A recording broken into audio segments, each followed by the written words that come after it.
ڈائن کا انتقام، رائٹر فریاد فاروق، قسط نمبر 11۔ انور اور رفعت ایک دوسرے کا منہ دیکھنے لگ گئے کہ یہ سب کیوں ہوا، کیونکہ وہ سب کچھ بھول چکے تھے۔ سائرہ نے ان کے دماغ سے ساری باتیں مٹا دی تھیں۔ اوہ، تو واقعی یہاں پہ ایک ڈائن ہے، انیس نے کہا تو رفعت اور انور جیسے اچھل ہی پڑے۔ مطلب؟ انور نے پوچھا۔ کچھ نہیں، میں کل آؤں گا، میری ڈیوٹی کا ٹائم۔ آخر اس گھر میں ہو کیا رہا ہے؟ پہلے اچانک سے شادی کروا دیتے ہیں کہ سایہ ختم ہو جائے گا، پھر ایک ڈائن کی کہانی بتاتے ہیں۔ مجھے تو کچھ بھی نہیں سمجھ آ رہا۔ حریم عالیہ سے فون پہ بات کر رہی تھی۔ دیکھو حریم، تم زیادہ کنفیوز نہ ہو، اور جو لوگ یہ ڈائن کی کہانی سنا رہے ہیں وہ سچ ہے، کیونکہ 21 سال پہلے انہوں نے پورے گاؤں کے سامنے اس ڈائن کو جلایا تھا، اور یہ بات امی کو بھی پتا ہے۔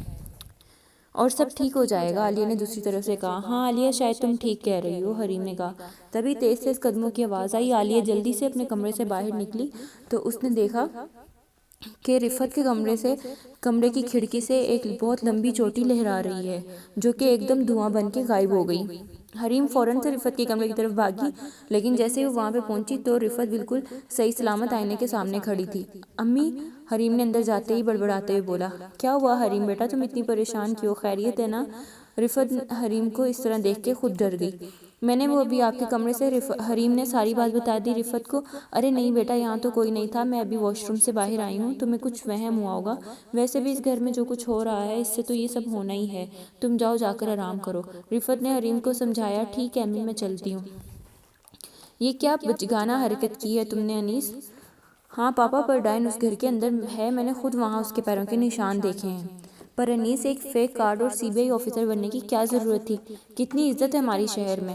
جی پاپا، پر اس وقت ڈائن کو پکڑنا ضروری ہے، عزت بعد میں۔ پر تمہارا طریقہ ٹھیک نہیں تھا۔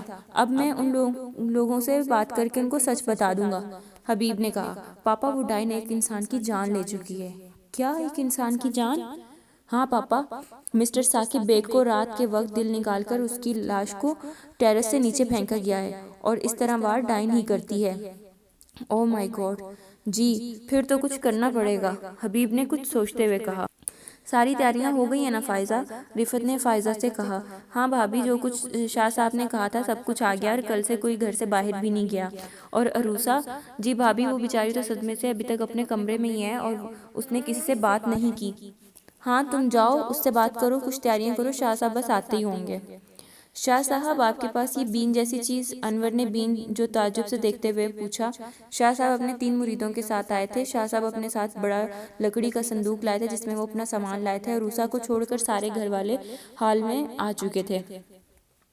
یہ بین نہیں انور صاحب، ڈائن دھن ہے، شاہ صاحب نے جواب دیا۔ ڈائن دھن مطلب؟ انور نے کچھ نہ سمجھتے ہوئے پوچھا۔ یہ ایسی دھن ہے جس کے بجاتے ہی ہر وہ ڈائن یہاں کھینچی چلی آئے گی جو اس گھر میں ہے۔ وہ ڈائن ہے یا ناگن؟ حریم نے کہا۔ اوہ، تو پھر وہ گانا بھی گائے گی، میں تیری دشمن دشمن تو میرا، سارہ نے ہنستے ہوئے کہا۔ رفعت نے سارہ کو گھورا۔ یہ سرخ راکھ لو اور اپنے چاروں طرف حصار بنا کے اس میں کھڑے ہو جاؤ، لیکن کچھ بھی باہر مت نکلنا۔ جی شاہ صاحب، لیان نے آگے بڑھ کر پوٹلی لیتے ہوئے کہا۔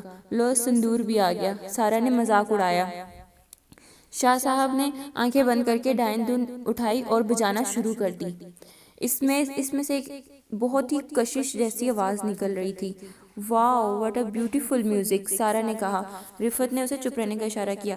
سائرہ عمارت پر بیٹھی، جو کہ ایک ڈائن تھی، اس کے کانوں میں ایک دھن بجنے لگی۔ سائرہ نے کانوں پہ زور سے ہاتھ رکھ لیا، لیکن اس دھن سے اس کی طبیعت خراب ہو رہی تھی۔ نہیں، میری آنکھیں سفید ہونے کی بجائے سنہری ہو گئیں۔ سائرہ نے ایک بہت بڑی چیخ ماری اور کھڑی ہو گئی۔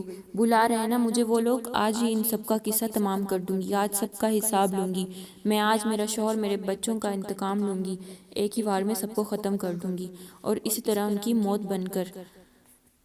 شاہ صاحب کے مرید بھی اب دھن بجانا شروع ہو گئے تھے۔ تبھی حریم کی نظر رفعت پر پڑی۔ رفعت کے جیسے چکر آ رہے تھے۔